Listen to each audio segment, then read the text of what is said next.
Hello everybody, nice to see you again. Last time we did about chapter 5 and chapter 6, and chapter 5 was about their best pranks and their big trouble. It's the same. And chapter 6 was about that they got busted from their principals. And he had that videotape and we don't know what he will do with that.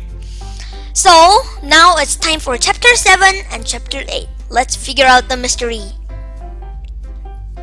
Chapter 7, A Little Blackmail. Not a good title. Mr. Currup sat back in his chair and chuckled to him for a long time. Finally, George got up the courage to speak. What are you going to do with that tape? He asked. I thought you'd never ask, laughed Principal Currup. I've thought long and hard about what to do with this tape, Mr. Currup said. At first, I thought I'd send copy to your parents. The boys swallowed hard and sank deeply into their chairs. Then I thought I might send a copy to the school board, Mr. Currup continued. I could get you both expelled for this. The boys swallowed harder and sank deeper in their chairs. Finally, I came to a decision, Mr. Currup concluded. I think the football team would be very curious to find out just who was responsible for yesterday's fiasco. I think I will send a copy to them. George and Harold leaped out of their chairs and fell to their knees. No, cried George, you can't do that. They will kill us. Yeah, begged Harold. They will kill us every day for the rest of our lives. Mr. Currup laughed and laughed. Please have mercy, the two boys cried. We will do anything. Anything? Asked Principal Currup with delight. He reached into his desk, pulled out a list of demands, and tossed it at the boys. If you don't want to be dead as long as you live, you will follow these rules exactly. George and Harold carefully looked over the list. This is blackmail, said George. Call it what you like, Principal Currup snapped. But if you two boys don't follow that list exactly, then this tape becomes the property of the Hortwitz Chuckleheads. That's the name of the football team. And chapter 8, Crime and Punishment. Wow, they're just only third grade and they're just washing a car? I'm impressed.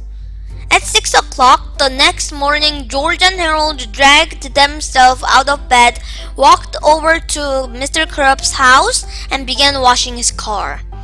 Then, while Harold scrubbed the tires, George roamed around the yard, pulling up all the weeds and nettles he could find. Afterwards, they cleaned the gutters and washed all the windows on Mr. Currup's house. At school, George and Harold sat up straight, listened carefully, and spoke only when spoken to. They didn't tell jokes, they didn't pull pranks, they didn't even smile. The teacher kept pinching herself. I just know this is a dream, she said. At lunch, the two boys vacuumed Mr. Currup's office, shined his shoe, and polished his desktop.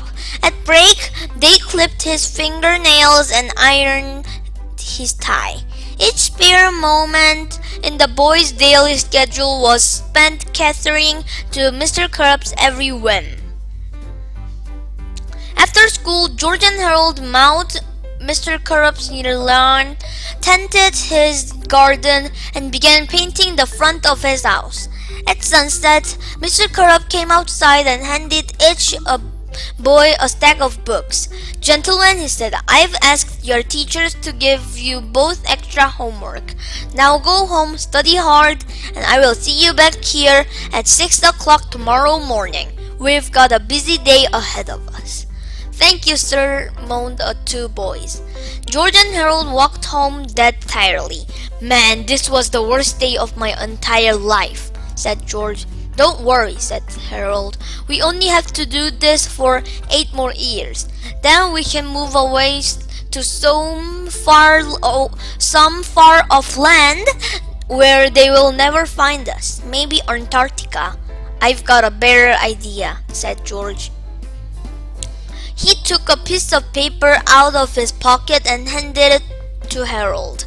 It was an old magazine ad for a 3D hypno ring. How this is going to help us? Asked Harold. All we gotta do is hypnotize Mr. Curb, said George. We'll make him give us the video and forget this whole mess ever happened. That's a great idea, said Harold. And the best part is we only have to wait for 4 to 6 weeks for delivery. Okay, hypno ring. That sounds like really cool, right? Learn the art of hypnotize, amaze your friends, control your enemies, and rule the world. But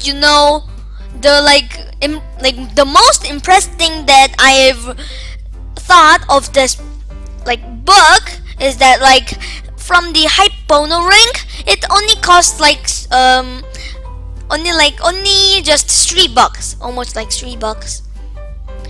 So that's the end of chapter 8, and next time I will bring you chapter 9 and chapter 10. Things will get better, I hope.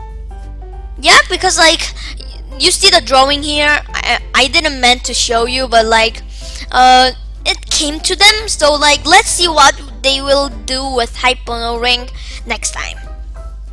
Oh, and last time I mentioned about drawing the things, and if you haven't done it yet, I highly recommend you to do it. But if you don't want to, it's just your choice. Anyway, bye!